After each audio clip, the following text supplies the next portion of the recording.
Só fazendo rapidamente a mensagem, né? Essa aula hoje está sendo aberta também para o pessoal da especialização em fraudes, junto com o pessoal da comunidade. Então, quem está fazendo a especialização, lembrar que tem a plataforma de petições, tá? Que a gente disponibiliza separadamente para quem quiser. E essa semana, hoje é quinta, né? Até semana que vem eu vou atualizar todas as petições, porque eu mandei fazer uma pesquisa, estou fazendo uma pesquisa, a equipe está fazendo uma pesquisa de jurisprudência de cada fraude especificamente, tá? E, na medida do possível, a gente está achando as jurisprudências de acordo com as resoluções, que é o que importa para nós, né? A gente mostrar que o judiciário já está atento às resoluções do Banco Central, que, aliás, tem a ver com a aula de hoje, né? A aula de hoje vai ser bem em cima dessa questão das resoluções. E também eu vou disponibilizar uma aula em breve, provavelmente até semana que vem eu disponibilizo, tá, na plataforma, mas eu aviso vocês lá no grupo, sobre a questão mais procedimental das fraudes. Por exemplo, se a juíza no juizado ou na justiça comum, quais são os caminhos ali anteriores do peticionamento, se precisa fazer boletim de ocorrência. Eu vi alguns alunos dizendo, vocês fazem boletim de ocorrência de cada ligação, de cada golpista que fez a ligação. Então, eu vou abordar nessa aula especificamente essas questões com vocês, tá? E, provavelmente, em breve, também eu vou avisar vocês, eu vou chamar alguns advogados que militam muito em fraude para a gente poder também discutir isso, né? Eu acho que é importante o debate.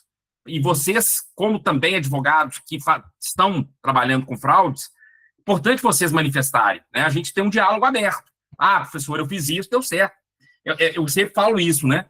Vocês estão tendo a oportunidade de participar agora desse tipo de aula que a gente faz para a comunidade. Eu falo sempre isso aqui para a comunidade, que eu aprendo muito com vocês, né?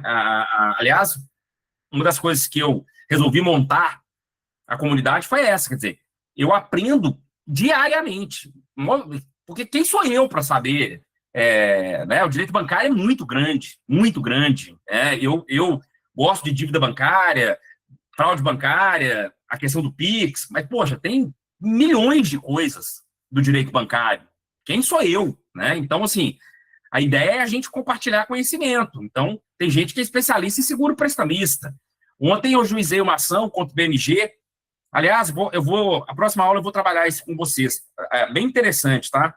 Eu sei que essa é uma tese super utilizável aí por vários advogados, mas eu fui estudar um pouco mais a fundo, porque cada banco tem uma particularidade, né? Ontem eu juizei, lá no Distrito Federal, uma ação civil pública contra o BMG por seguro prestamista. Mas o que me chamou a atenção, e eu vou disponibilizar essa CP para vocês, é que, no caso do BMG, só para a gente fazer um histórico aqui, o tema do STJ, quando ele fala da venda casada, foi qual caso? Foi do Banco Itaú, que o Banco Itaú disponibilizava lá o sim e o não, para você marcar o seguro prestamista quando da contratação do crédito.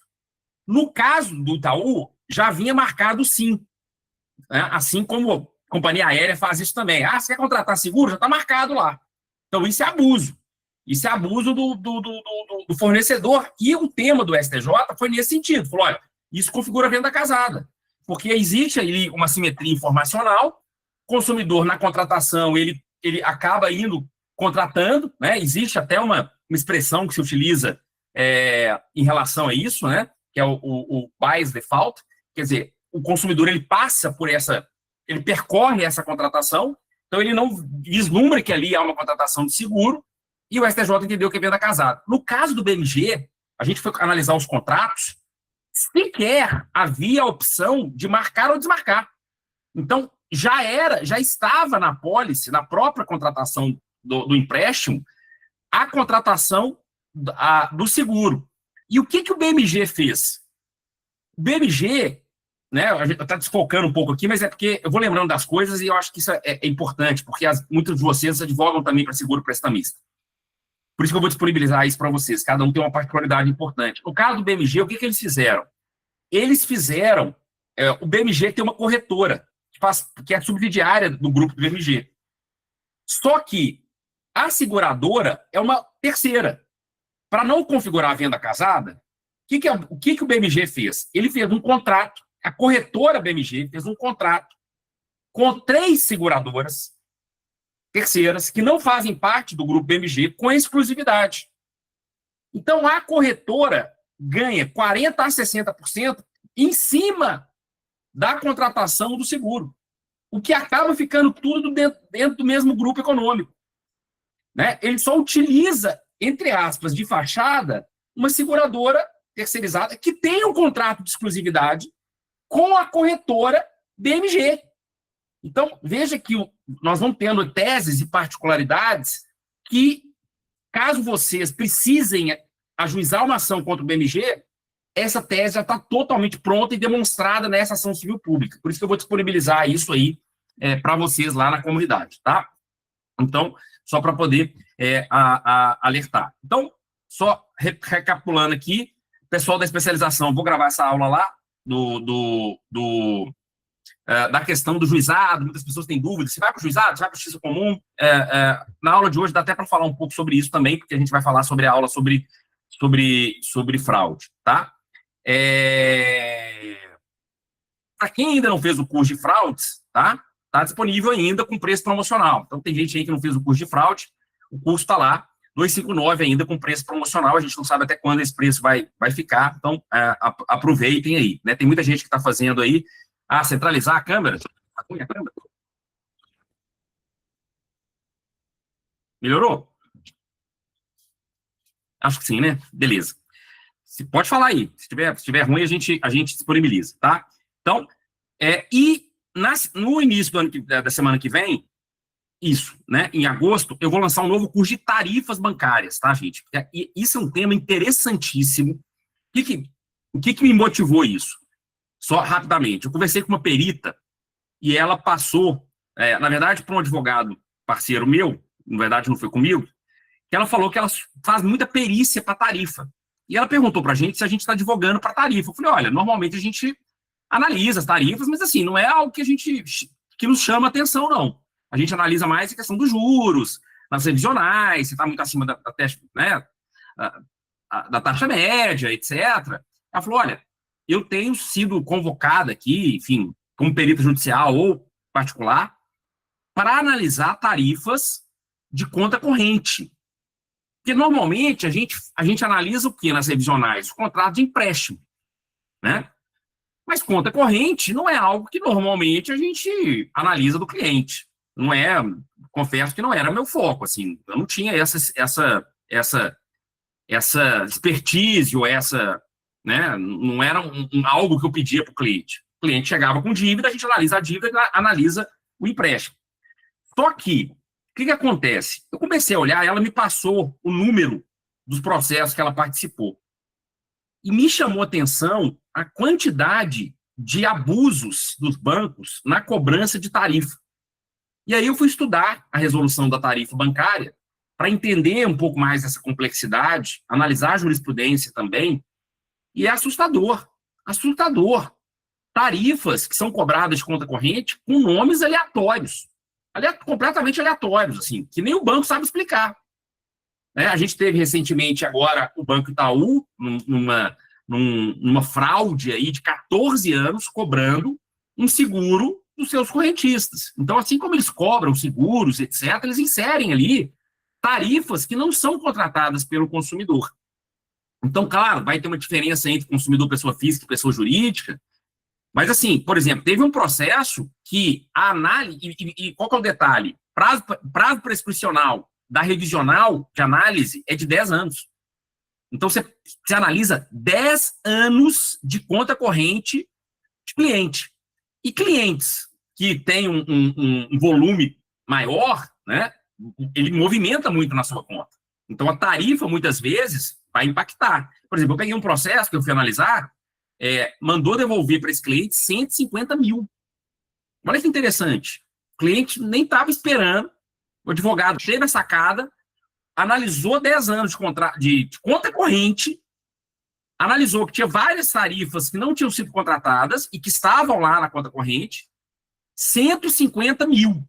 Claro, era uma empresa, né, que tinha um volume maior, mas mesmo pessoas físicas, tá? e aí a pessoa física vai se inserir, eu explico isso no curso de fraudes bem detalhadamente, quando que se aplica a pessoa física, quando que se aplica a pessoa jurídica, tá? Então a gente deve lançar, eu achei muito interessante essa análise, por isso que eu resolvi fazer esse curso, porque é um novo nicho aí, que eu acredito, eu tenho conversado com vários advogados, e falou, olha, Léo,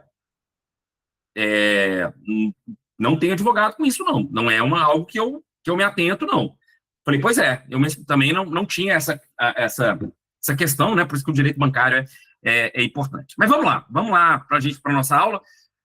Antes da gente entrar na questão do julgamento do STJ, só 2 atualizações. Primeiro, ontem foi sancionada pelo presidente a questão do PIX pensão, né? Na verdade, não tem a ver nitidamente com o direito bancário, mas tem a ver com o PIX, né? Que tem uma relação com o direito bancário.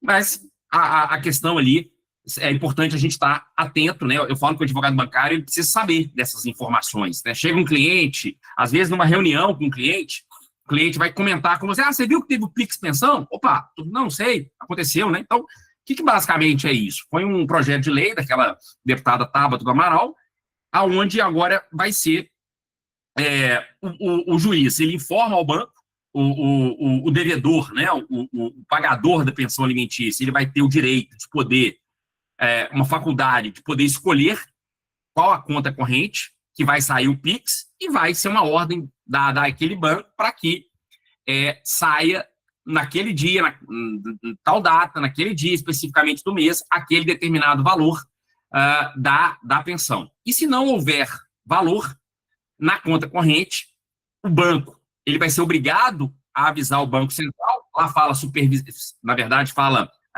unidade fiscalizadora ou supervisora, que é o Banco Central, e o Banco Central então vai acionar o mecanismo para poder bloquear outros valores em outras contas daquele devedor. É uma forma mais rápida e mais efetiva do pagamento da pensão alimentícia, que ficou conhecida como PIX Pensão, né? O PIX Pensão Alimentícia. Então, vai ser mais um instrumento aí, o presidente sancionou ontem essa lei, vai ser uma alteração no Código de Processo Civil, tá? Então, uma alteração lá na parte de execução, que é dessa possibilidade específica de se fazer um PIX nessa execução. E eu acho que eu ainda não refleti sobre isso, tá? Estou aqui, pensamento agora que surgiu na minha cabeça. Então, não levem tanto em consideração, não. Foi agora algo que surgiu, depois eu quero a opinião de vocês, quero também conversar com alguns professores de processo civil sobre isso, mas eu acho que isso pode ser analogicamente para outras situações também, né? A gente aplica-se muitas questões analógicas aí, então se há um PIX que é efetivo para pensão alimentícia, também a gente pode, num processo executivo, também utilizar o PIX aí, talvez, para outros pagamentos, que não sejam de pensão alimentícia, tá? Então, primeira atualização. Segunda atualização, teve uma mudança publicada essa semana no DICT, né, no manual do DICT. Para quem faz o curso de fraudes bancárias, sabe bem, eu tenho uma aula lá só sobre o DICT, né, e veja como que isso é uma atualização constante, né? O DICT, que é o Diretório de Contas Transacionais, que é onde o DICT é o centro do PIX, né? Tudo acontece no DICT. Para poder bloquear um valor, fazer o MED, mecanismo especial de devolução, é o DICT que faz. Quer dizer, manda para o DICT que manda para o banco. Ou seja, o DICT é o diretório. É onde o Banco Central organiza tudo. Porque como é que o banco não manda um pedido direto para outro banco? Como é que o Banco Central ia controlar isso? Então, ele criou o quê? Um mecanismo, um diretório, onde todas as informações passam pelo DICT. Entender o DICT é fundamental para quem advoga para fraude bancária. É fundamental. Por quê? Porque o DICT, ele hoje, quem entende, você precisa estudar o manual do DICT? Não. O manual é imenso. Eu falo isso no curso. Você precisa entender o que é o DICT e qual a função dele. Porque o DICT, ele vai, como diretório, quando você entende o mecanismo de mandar para o DICT, sair do DICT, que tudo passa pelo DICT, você percebe que, na verdade, os bancos têm condições plenas de identificar a fraude. Por isso que eu falo no curso que, praticamente hoje, 100% das fraudes são gera responsabilidade do banco. Se a gente pegar friamente, o banco sempre terá, pelas resoluções do Banco Central e do Conselho Monetário, alguma falha regulatória. Não tem como. Né? Eu até brinco, a não ser que seja assim, a primeira transação, né? O laranja foi lá, abriu uma conta no banco, então ele escolheu um banco para abrir, e aí ele ludibria aquele consumidor, faz lá qualquer técnica, falso advogado, falso boleto, o que quer que seja. Pouco importa. E aí, a primeira vez é feito um valor, e mesmo assim, um valor tem que ser mais ou menos um valor que aquela pessoa está acostumada a fazer. Aí eu posso até admitir que o banco não teria responsabilidade. Mas aí o ônus é dele. E assim, convenhamos, seu cliente ter sido o primeiro, não é. Né? Então, o banco não consegue fazer essa prova. Quer dizer, ele até tem jeito de fazer essa prova, só que ele não mostra isso no processo. Por quê? Porque, normalmente, uma conta que é usada para fraude, ela já recebeu muitos PIX, já recebeu muitos valores e muitos valores saindo. Isso, por si só, já gera responsabilidade. Né? Essa semana eu estava conversando mais uma vez com uma pessoa, e a pessoa lá, nossa, eu tive uma sentença de improcedência, me ajuda aqui. Eu falei, te ajudo. Falei, a pergunta que. Aí ela explicou o caso, eu falei, não, tudo bem. Eu falei, você colocou o banco recebedor? Ah, não, coloquei só o banco do cliente. Eu falei, já dificultou. Já dificultou, porque assim, o argumento maior é em cima do banco recebedor. Não que o banco do cliente não tenha responsabilidade ou não tenha possibilidade, né, principalmente quando foge da transação, do perfil do cliente e tal. Mas o banco recebedor, gente, é o banco que está sendo utilizado para a fraude. Então, ele pode bloquear, ele tem o dever, né? Pode, não.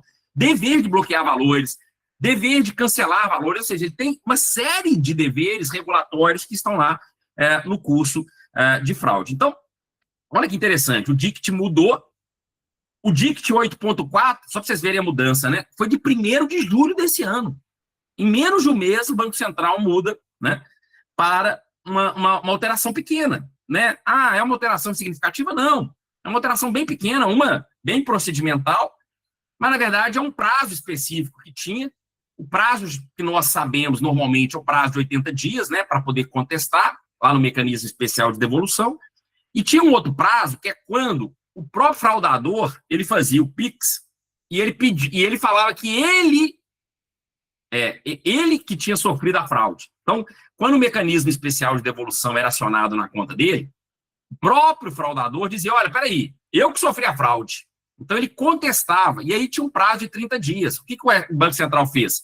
Atualizou esse prazo para 80. Agora, o prazo é 80 para os dois. Né? Então, detalhe especificamente aí, tá? Não vai afetar nada na questão, até porque vocês não vão advogar para fraudadores, né? Acredito eu. Então, só para mostrar como que as alterações são constantes de resoluções, o banco, principalmente porque as mudanças do cotidiano, as fraudes estão acontecendo com mudanças muito grandes. Podem estar certos de que vai vir novas resoluções aí com relação à inteligência artificial, porque a inteligência artificial está sendo utilizada para fraudes, biometria, de voz, né? Eles estão captando voz de consumidores. Eu até postei no grupo essa semana, né, sobre a questão de uma pessoa que liga lendo a Bíblia. E aí você fala, você concorda com esse trecho da Bíblia? O cara fala, pô, não concordo? Concordo. Aliás, isso aconteceu comigo. O cara foi me induzindo a falar sim, sim, sim. Você diga sim para poder ver se você concorda com isso. Eu sim. Quando eu percebi que o cara podia estar usando aquilo, eu falei, opa, deixa eu desligar. Então, né, eu ainda não tive nenhuma notícia especificamente de uma fraude relacionada a isso, mas, certamente, se eles estão fazendo isso, é porque eles vão tentar acionar ou fazer. Agora, peraí, se o banco aceita que a minha voz seja usada para fraude, né, o banco tem que ter outros mecanismos para poder me identificar. Tanto é verdade que um dos golpes que eu menciono lá, que era quando eles pegam uma foto, né, durante muito tempo foi feito o golpe que se pegava a foto, qualquer pessoa hoje se pega foto no WhatsApp, pega foto no Gov, né, foto é a coisa mais fácil que tem de pegar da pessoa. Principalmente se a pessoa publica coisas no Instagram e tal. E aí pegava a foto e fazia biometria facial. Falei, peraí, E aí o Banco Central começou a impor mecanismos, né, de prova viva, a pessoa tinha que mudar o pescoço. Por isso que a gente tem que fazer lá um toxicólogo ali para poder identificar que somos nós mesmos. A gente não pode ficar mais parado. Então, veja que são mecanismos que são impostos regulatoriamente para poder evitar a questão das fraudes, tá bom? Beleza. Vamos lá, então, para esse julgado. Foi publicado aí esse julgado, deixa eu compartilhar aqui com vocês. É um julgado que... cadê a janela? Deixa eu compartilhar aqui. Foi esse julgado aqui, deixa eu aumentar aqui a tela, especificamente, tá? Então, esse é o recurso especial, que a gente... objeto da aula de hoje, tá? E que ele vai, basicamente, houve uma engenharia social do phishing, né? Que é a pescaria digital, onde normalmente se envia um link para, no caso dessa consumidora aqui, ela enviar um link para ela, e aí ela aceitou, e a partir daquele link, os golpistas entraram na conta dela e fizeram várias transferências no nome dela. Então, basicamente, a fraude foi essa aí. Mas o que me chamou a atenção aqui, tá? É o seguinte, primeira coisa, eu fui pesquisar a petição inicial. Eu nem conheço o escritório, enfim, eu gosto de fazer isso, né, para analisar a origem, para entender o caso especificamente. Então, primeiro detalhe aqui, ele colocou o banco do cliente e o banco recebedor. Então, já pontuou aqui, né, esse escritório aqui. Colocou os dois bancos especificamente, tá? O segundo detalhe que eu achei interessante é que ele coloca, isso eu gosto também, tá? Nós estamos falando aqui uma coisa de petições, né? Mas é uma coisa que eu tento fazer sempre. Todas as provas eu tento colocar na petição. Hoje, os juízes não têm tempo para ficar lendo petição, então você tem que estampar na cara a petição, aquela coisa de, DOC 1, DOC 2, só se for um negócio muito grande, né? Você vai juntar um parecer, você vai juntar sei lá, um documento, né? Um laudo, ok, mas assim, até o laudo, até essas questões, pega a parte principal dele, cola na petição. Então, tem que ser, assim, tem que ser visual, né? E a prova tem que estar já na petição inicial, o máximo possível. Então, nessa petição, por exemplo, do Banco do BMG, a gente recortou, eu vou disponibilizar lá depois para a comunidade, a gente recortou partes do contrato e colocava lá. Pô, eu juntei nessa petição, tanto que eu demorei quase mais de uma hora para protocolar ontem no PJE, porque foram 100 anexos. Eu devo ter juntado, desses 100 anexos, uns 85 contratos do Brasil inteiro. Cara, você acha que o juiz vai ler ou vai analisar esses contratos? Eu juntei só para o juiz falar assim, caramba, se ele juntou é porque realmente, né, isso está acontecendo no Brasil todo. Mas ele não vai analisar isso. Ele não vai analisar, né? No mais possível, uma IA. Mas, na medida do possível, eu coloquei dentro da petição. Então, me chamou a atenção isso também. Ele colocou bem os detalhes dentro da petição. Eu gosto disso, tá? Mas o que me chamou a atenção na petição aqui, e aí que eu queria ressaltar para vocês, que ele vai alegar, obviamente, né, a questão da súmula 479, artigo 14 do Código de Defesa do Consumidor, mas aqui, ó, lá na página 19, ele explica, né, explicou o caso primeiro, tal, aplicação do Código de Defesa do Consumidor, inversão do ônus da prova, isso aqui todo mundo faz, né? Isso aqui é a premissa básica. O problema é quando as pessoas ficam só aqui, né? Ele conta o caso, aplica o Código de Defesa do Consumidor, artigo 14, enunciado 479, beleza. Tem que citar? Tem que citar. É o que eu falo lá no curso. Mas a diferença? A diferença é que ele chega aqui, ó, na página 19, aqui, ó, e aí ele entra na resolução do PIX.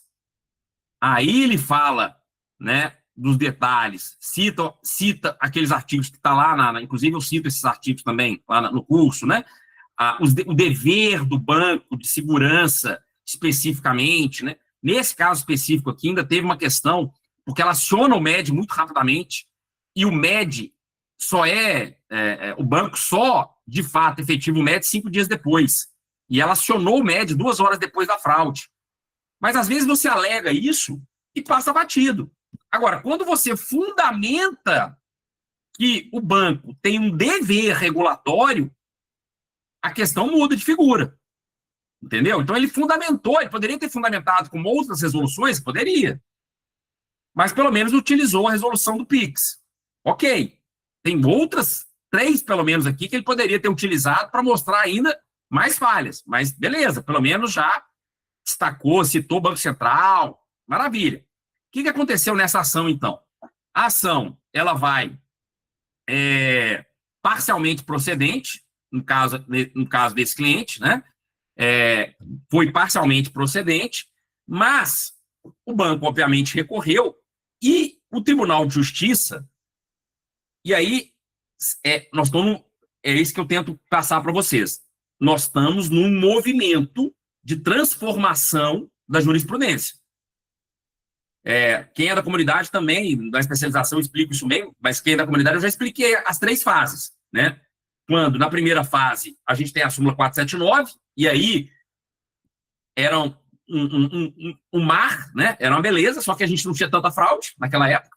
As fraudes eram físicas, na verdade, era o cara que clonava o cartão, era o cara que pegava o cartão ali do chupa-cabra, né? Que pegava o seu cartão lá no caixa rápido. Então, eram fraudes muito específicas, pontuais, presenciais, mas quando isso se torna digital, com as fintechs, com a evolução do PIX e tantas circunstâncias que eu explico, isso exponencia. E aí a gente tem uma segunda fase, que é aquela fase que os bancos falam, peraí, se o consumidor participa da fraude, culpa exclusiva do consumidor ou de terceiro. Né? Então, como é que começou isso lá atrás? O consumidor, a senha e o cartão eram do consumidor. E, de fato, isso acontecia. De fato, o consumidor, às vezes a gente tem casos, o idoso, ele passa o cartão para a sobrinha. Sobrinha tira o dinheiro e o idoso não sabia.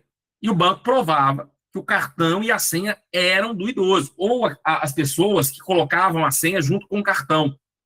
Também, né? Enfim, o que se criou dentro da jurisprudência? A ideia de que, se o consumidor, ele que ocasiona a fraude, ou ele que participa, ele que colabora, geraria uma excludente de responsabilidade. E aí, quando surge a fraude digital, a gente tem, por exemplo, falso boleto. Quem que pagou o boleto? O consumidor. Culpa exclusiva do consumidor. Ele que não foi diligente de verificar que aquele boleto não era da escola do filho dele, era um boleto falso. Quando começou o falso advogado, e a gente tem várias jurisprudências nesse sentido, de que a culpa é do consumidor. Porque é ele que não percebeu que aquele não era o advogado dele. Foi ele que caiu no golpe. Então, a gente tem esse segundo momento, que é um momento que ainda a gente vive dele. Então, o primeiro momento não existe mais. A alegação de súmula 479 só acabou, gente. Pelo amor de Deus. Tá? Eu vi o advogado ainda fazendo isso, eu falei, o cara está copiando petição da internet e ajuizando a ação. O cara nem fala qual foi a falha do banco. Ele põe lá. Ele vê a súmula, o cara que não está acostumado, ele vê a súmula e vai lá. Responsabilidade objetivo. Por fraude terceiro, súmula 479. Ação ganha. Não, senhor. Já foi a época. Nós estamos vivendo esse segundo momento, mas caminhando para um terceiro. Inclusive, balizado pelo STJ, que é analisar as resoluções do Banco Central. A partir do momento em que há uma falha demonstrada, caracteriza o defeito do serviço. E aí, o artigo 14. Só que, nesse julgamento do TJ de São Paulo, veja, ele tinha uma sentença de parcial procedência, mas por que parcial? Porque ele pediu dano moral, etc. Mas ele teve a devolução dos valores todos, que isso que importava na prática, ok? O Tribunal de São Paulo, talvez aquele desembargador ainda acostumado com aquela questão da excludente, caiu no argumento do banco. Então, assim, o consumidor é que não foi diligente, está lá no acordo, que não foi diligente porque ele caiu no golpe do phishing. E aí, ao não perceber que aquele link era o link do banco, ele, então, inseriu os dados naquele link falso. E aí, o que considerou o tribunal? Culpa exclusiva do consumidor. Deixa eu abaixar o ar aqui, que tá. culpa exclusiva do consumidor. Então, olha só, o tribunal não quis nem saber, utilizou o entendimento desse segundo momento. E aí, mais uma vez, o advogado vai, e aí corrobora exatamente aquilo. Deixa eu ver se... Cadê a janela aqui? Cadê? Não, tá aqui. Partilha. Então, aqui, ó, no recurso especial, deixa eu ver se esse é o recurso especial aqui. Deixa eu abrir. Ok. Então, aqui no recurso especial, ele vai lá abordar, obviamente, né? 104A, beleza? Então, ele vai fazer o artigo 104A. Só um detalhe aqui, tá, gente? O que eu pego aqui na Procuradoria de recurso especial, citando a linha A e a linha C, e não fazendo o dissídio, assim, é muito. Não é pouco, não. Então, só um detalhe, se vocês citarem a linha C aqui, que é o dissídio jurisprudencial, vocês pegarem um outro acordo de um outro tribunal, façam o confronto analítico. Peguem parte do acórdão que você está confrontando com o acórdão paradigma. Pedaços dele e mostre por que há uma divergência, um contraste, sendo que é o mesmo caso, para você levar essa demanda para o STJ. Então, muita gente cita a linha C e sequer faz o dissídio jurisprudencial. Aí é fácil demais de fazer a contra-razão de recurso especial, tá? Então, aqui ele fez bem, a questão dele não era dissídio, ele queria citar a linha A. Muito bem. O que ele vai citar na linha A? Artigo 14, aqui, ó, artigo 14 e artigo 186 e 97 do Código Civil, que é os artigos de responsabilidade do Código Civil. Poderia ter citado só o artigo 14? Poderia. Ele quis ampliar aqui e colocar o Código Civil também. Então, a ideia é essa. Por quê? Porque não cabe recurso especial de resolução, nem de súmula. Tem que ser lei federal, né? Também não pode decreto, é lei federal. Então, a fundamentação utiliza o artigo do 14. De fato, houve uma ofensa ao artigo 14. Só que na fundamentação do artigo 14, além dele falar do artigo 14 e tal, aqui ele pega a sentença, pega o acordo, né, e tal, ele até cita o acordo aqui, ó, o voto, e aqui no voto, ele vai falar da culpa exclusiva, ó, aqui, ó, culpa exclusiva do consumidor e do terceiro. Então, aqui, olha lá, nesse pensar, vê-se que a culpa exclusiva do consumidor, ele fala, papapá, aqui, ó, tem-se que a parte autora foi totalmente responsável pelos fatos narrados e ainda que tenha sofrido danos, estes não podem ser imputados às instituições financeiras. Então, o acórdão reconheceu que não cabia aqui responsabilidade da instituição financeira, porque ela, que ao receber um link falso, digitou os dados bancários ali na engenharia social do phishing, tá? Beleza. Aí, o que é o detalhe? Ele vai alegar, né, artigo 14, fala da súmula 479, beleza. Só que lá, aqui, ó, vai mostrar o caso, vai falar do MED, mas, mais uma vez, para fundamentar, o que ele faz aqui, ó? Aqui, ó. Ele cita não só o MED, mas o DICT. Por que isso é importante? Porque ele mostra que não é a falha do banco não é uma mera suposição. A minha cliente acionou o MED 2 horas depois. O banco só efetivou o MED 5 dias depois. Tá. O banco pode alegar que isso é uma prática corriqueira, que eles têm um monte... Eles, aliás, fazem isso. Né? Que é isso, tem um sistema interno. Não, gente, a resolução fala que é imediato. Agora, se o advogado não sabe isso e não mostra isso para o juiz, para o desembargador, porque aí você derruba o argumento do banco. Então, Percebem que aqui, se você não tem uma fundamentação, fica meio que, não, houve uma falha. Mas peraí, será que houve mesmo? Porque o banco pode alegar que demora mesmo para acionar o mecanismo, porque faz parte do sistema, porque o banco joga com essas questões duvidosas. Mas quando a gente entende minimamente da regulamentação bancária, e não precisa ser nenhum expert, basta a gente olhar, né, para o que é necessário, a gente consegue mostrar, peraí, pela resolução, pelas normas do Bacen e do Conselho Monetário, ele tinha esse dever. Então, quando eu falo com vocês que o banco recebedor, fica muito claro, quando o Banco Central fala, banco, você tem um dever de monitorar a conta. Como é que alguém abre uma conta para fraude? Aí o banco responde, peraí, mas a pessoa que abriu, que normalmente é um laranja, né, já foi a época que o estelionatário abria a conta, não é mais ele, é um laranja, é um terceiro, que a princípio está tudo bem. Um cara que não tem nenhum problema, não tem uma ficha criminal, não tem nome no Serasa. É um pobre coitado que o estelionatário vai convencer ele, vai pagar um valorzinho para ele abrir a conta para ser utilizado na fraude.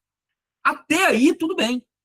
Mas a partir do momento que, normalmente, essas pessoas que não têm renda, porque o estelionatário não vai convencer o cara que recebe 30 mil reais para ser usado uma conta no nome dele como estelionatário. Ele vai convencer alguém que está passando necessidade. Normalmente é assim. Então, o banco sabe que esse cara não tem renda. Aí, de repente, começa a pingar um monte de Pix lá. 10 mil, 30 mil, 20 mil, 40 mil. E saindo dinheiro o tempo todo. Gente, acabou. O banco já tinha o dever de bloquear essa conta. Não sei o que eu estou dizendo, não. É o Banco Central. E aí o banco não faz? Isso é uma falha de segurança. Agora, uma coisa é a gente alegar isso no ar. Outra coisa é a gente falar, peraí, isso é uma falha porque a resolução disse isso. E foi isso que o advogado fez. Então ele, como eu disse, poderia ter ainda fundamentado mais? Poderia. Tinha várias outras resoluções aqui que vão impor, né? Mas ele vai fundamentar que, de acordo com o DICT, de acordo com a resolução do PIX, jamais esses valores poderiam ter sido transmitidos e essa conta poderia ter sido utilizada para fraude. E aí a gente chega, então, no recurso especial, que é onde o STJ, embora ele não cite a resolução, tá? Mas ele vai considerar a falha exatamente o argumento do MED, que foi o que foi alegado pelo advogado. Então, embora o STJ não tenha citado ali, né, especificamente, e já há acordos que citam, né, eu já mostrei isso para vocês, acordos que vão caracterizar a falha do banco pelas resoluções, tá? Não foi esse caso, mas fica parecendo que, se você pega lá a notícia do STJ, fala, golpe do phishing gera responsabilidade. Calma, não é assim não. Não é assim mesmo. Porque dependendo do que o advogado fizer no caminho, pode ser que chegue no STJ e o STJ fala, não, súmula 7, não vou analisar não. E é isso que ele faz mesmo. Quando o STJ não quer, ele não julga. Ele vai alegar que a análise prova. Embora muitas vezes a prova já está constituída, já está demonstrada, é só uma interpretação dos fatos, o STJ sai pela súmula 7. Então, o que eu quero mostrar para vocês, e isso me chamou muita atenção, é que o advogado soube construir, então ele construiu bem na primeira instância, teve uma sentença de procedência, pegou uma turma recursal ainda conservadora, ainda pouco atenta a esses detalhes. Eu não sei se esse advogado fez tentação oral ou não, se ele memorial, não sei. Houve ali um retrocesso no julgamento, quer dizer, julgados ainda nesse segundo momento, que nós vamos encontrar a rodo. Agora, cabe nós, conhecedores das fraudes, conhecedores das resoluções, questionarmos isso. Porque o STJ já está atento a esses detalhes. É todo mundo do STJ que está assim? Não. Mas já há esse movimento do STJ para as análises das resoluções. Então, embora nesse julgado especificamente o STJ reverteu, não tendo citado a resolução, mas ele cita que a falha acontece, isso que é o mais importante, porque não foi acionado o médio no tempo devido e a fundamentação está onde? Embora ele não cite. Não é interpretação, está lá na resolução, que é praticamente instantâneo o acionamento. Não tem, quer dizer, eu não sei o que o banco alegou aqui, né? Depois eu vou até ler as contrarrazões aqui de recurso especial, mas não sei o que o banco alegou, se faz parte essa demora, se aconteceu alguma intercorrência, mas está lá, que é automático, né? O mecanismo é automático, assim, o banco não pode alegar. Então, veja que o que eu acho que esse advogado fez um bom trabalho? Ele conseguiu mostrar a falha. E isso reverteu um caso de julgado. E aí, só dando um spoiler para essa aula que eu vou gravar lá para o curso de especialização, a questão do juizado e da justiça comum. No juizado, você não consegue reverter uma decisão dessa. Esse é o grande problema. Se cai numa turma recursal, e a turma recursal entende que é culpa exclusiva do consumidor, como é que você não consegue levar isso ao STJ? Então, como é que você vai resolver isso? Então, no juizado, tem algumas vantagens? Tem, que é a questão da sucumbência. Porque há um risco? Claro que há. Nenhuma ação é 100% ganho. Eu falo que hoje nós temos um grande argumento, se nós soubermos fundamentar bem, nós temos argumentos convincentes para ganhar ação. E eu acredito fielmente nisso. Hoje, praticamente todas as fraudes, vou repetir isso, geram responsabilidade do banco. Se eu pego uma ação em que foi improcedente, eu questiono a sentença e questiono o acordo. Porque muito provavelmente, em 99% dos casos, houve falha do banco e houve responsabilidade. Pouco importa se o consumidor pagou o boleto errado, se o consumidor foi vítima do falso advogado. Tinha advogados que nem pegavam ações de falso advogado. Eu falei, por quê? Só porque ele caiu no golpe de falso advogado, mas e o banco que movimentou uma conta de um fraudador? E aquele valor do banco do cliente que, de repente, porque normalmente a fraude do falso advogado são valores relevantes, valores altos. Porque eles ludibriam, né? Falam, ó, consumidor, você vai receber aqui 200 mil, mas você tem que pagar umas custas aqui de 40. Então, são PIX relevantes, são PIX de valores elevados. Mas se a gente pegar só a conta do banco recebedor, ele já caracteriza. Então, eu acho que isso é um trabalho. Então, no juizado, a gente tem essa limitação. E pensa comigo, o juizado, a gente tem um valor de alçada ali, que é 40 salários mínimos. 40 salários mínimos, sei lá, vai dar o que hoje? Uns 60 mil reais? Então, você só pode levar um valor de 60 mil. O que você tem que falar para o seu cliente? Falou, olha, tudo bem, se é 60 mil, se a gente for condenado aqui, vai ser condenado em 10%. É 6 mil. Vale a pena a gente levar isso para o juizado? Tá? E eu não falo nem da questão de complexidade, porque, assim, não há complexidade em fraude também, não. Esse argumento de complexidade do fraude é balela. Porque o banco pode mostrar toda a documentação sem perícia, sem análise de absolutamente nada. Tá? A não ser uma questão grafotécnica, mas isso hoje não tem mais. Hoje é engenharia social. Né? A questão é convencer o consumidor a fazer algo. Não tem mais a questão, assinei pelo consumidor. É raro. O que é mais comum é a engenharia, é forçar o consumidor, incentivar o consumidor através de vieses, através de incentivos, né, para que ele realize a transferência. Por isso que hoje a gente fala de engenharia social, comportamental. Então, é algo só para se pensar. Na justiça comum, o risco é maior?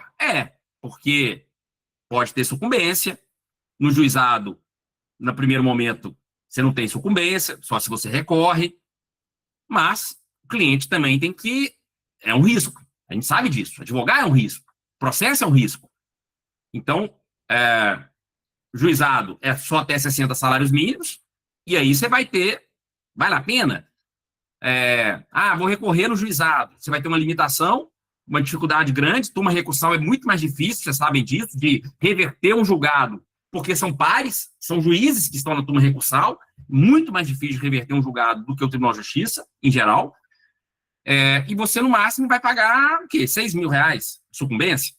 Então, enfim, olha lá, o Marco está falando, né? Ainda tem juízes leigos, isso mesmo. Então, assim, eu, particularmente, prefiro a justiça comum. Eu acho que você tem, principalmente, gente, no momento que nós estamos vivendo.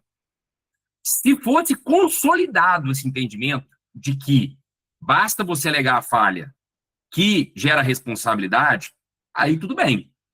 Peguei um fraude de R$ 40.000, de R$ 30.000. Cara, vou para o juizado, vou receber muito mais rápido, vou receber a sentença, a devolução, beleza. Mas o dano moral do juizado é menor, mas eu estou preocupado com o dano moral. Eu quero a devolução do dinheiro, porque eu já vou ganhar ali 20%, 30% desse valor no êxito. Beleza. Mas não estamos ainda nesse momento consolidado. Nós estamos no momento, nessa terceira fase, no momento de construção, que o nosso papel, gente, é fundamental. Fundamental. Quem advoga em fraude hoje tem um papel fundamental. Fundamental. E por isso que eu falo, quanto mais advogados estiverem preparados, melhor. Por que eu resolvi criar esse curso de especialização em fraudes bancárias? Por que eu não vou... Antigamente tinha essa ideia, né? Você vislumbrava uma tese, um procedimento, você guardava para você, seu escritório. Isso acabou, gente.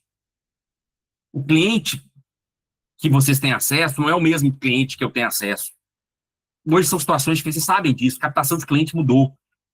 O que nós precisamos hoje na advocacia? Hoje eu quero que mais pessoas estejam preparadas para as ações de fraude, para as ações de superendividamento, para as ações revisionais. Porque quanto mais advogados preparados, como esse advogado fez, nós vamos ter mais juízes conhecedores desse rito, conhecedores das questões das resoluções, e vai ficar mais fácil para nós. Essa é uma grande realidade. Isso não é balela, não. Isso é verdade. Se a gente pegar o superendividamento, isso é claro. Quando a gente tem advogados que sabem trabalhar bem o superendividamento, que o juiz pegou lá, o juiz aprende com o advogado. Você não acha que os juízes estão aprendendo com fraude? Estão aprendendo todo dia, isso muda toda hora. Toda hora vem uma resolução nova, toda hora vem um argumento novo, toda hora vem um fato novo, uma engenharia social nova. E o banco vai tentar sair da responsabilidade. E aí a gente tem que levar para o prumo, levar para falar, opa, mas você tinha esse dever de responsabilidade aqui que foi falho. Tudo bem que meu cliente chegou lá e pagou o falso boleto, mas como é que uma conta é aberta, é mantida durante quanto tempo? O banco não mostra isso, né? Você até pede isso, tá? Então, a aula de hoje era isso, gente. Não quero me alongar muito, não, assim, para trabalhar bem essa questão, para mostrar, né, justamente que, às vezes, cuidado com essas questões. O STJ entende que não cabe responsabilidade. Calma, depende. Não sei se lá no meu Instagram, quem ainda não viu, tem um vídeo lá que eu coloco julgados da falsa central no mesmo mês. Porque todo mês, no final de mês, inclusive amanhã é dia, eu entro no site do STJ, pego todos os julgados de contratos bancários e faço um informativo lá para o pessoal da comunidade. O que aconteceu? 2 julgados da falsa central no mesmo mês do STJ. No mesmo mês. Um condenando o banco, usando as resoluções. O outro alegando, excluindo a responsabilidade do banco. Aí eu entrei intencionalmente nos 2 processos, desde a origem. Fui ver petição inicial, fui ver recurso especial, fui ver apelação. O que alegou resolução, o que trabalhou bem, convenceu a ministra, cabe responsabilidade, houve falha. O fato é o mesmo, falsa central. Ligou dizendo que era o gerente do banco, aí passa a senha, passa não sei o quê, pá. Mesmo caso. A ação foi procedente, a outra improcedente. Na que foi improcedente, o advogado sequer colocou o banco recebedor. Então, não dá para falar que o STJ, na falsa central, o STJ entende que cabe responsabilidade ou não. Não, calma, não é assim. Nós estamos no momento ainda de construção desse entendimento no STJ, tá? Essa é a grande realidade. E na jurisprudência em geral. E o nosso papel é esse, mostrar. Então, se você tiver que fazer um recurso especial, alegue o artigo 14, enfim, o artigo 86 do Código Civil, mas, como pano de fundo, mostre que há uma falha pela resolução do Bacen, ou do Conselho Monetário, e se há falha, como houve nesse processo do MED, porque houve uma falha crucial aqui. Na verdade, esse processo tem várias falhas, tá? Mas essa foi crucial da questão do MED, pela resolução, e aí, se há falha, há o defeito do serviço. Então, se há defeito do serviço, artigo 14, gera responsabilidade. Não há que se falar, nesse caso, em excludente de responsabilidade. Tá legal? Gente, obrigado. Só lembrando, então, semana que vem, vou lançar essa questão das tarifas. Na primeira semana sempre tem um preço promocional que a gente faz, a equipe lá faz, tá? Fique atento, eu vou postar lá para vocês no grupo, tanto da comunidade quanto da especialização. E vou informar. Amanhã eu vou analisar. Obrigado, Marco. Valeu. Obrigado, Hélio. Amanhã eu vou fazer análise dos julgados, tá? Do STJ. Então, provavelmente amanhã é sexta, né? Segunda-feira eu já faço um informativo para vocês, de acompanhamento. Isso, gente, é muito importante, tá? Nós precisamos acompanhar jurisprudência e resoluções, tá? Então, por isso que eu gosto de fazer esse trabalho aí para vocês. Isso é importante. E, um detalhe importante para o pessoal da comunidade. Eu já contratei uma plataforma que eu vou colocar lá, que é a plataforma semelhante que a gente tem de petições, de superendividamento e de fraudes, com todos os precedentes bancários do STJ. Todos. A gente monitorou mais ou menos, até me assustei. Deu 900, mais ou menos. Alguns, assim, uma ligação bem sutil com o direito bancário, mas eu estou excluindo ali alguns, eu vou deixar mais especificamente o que vale a pena, tá?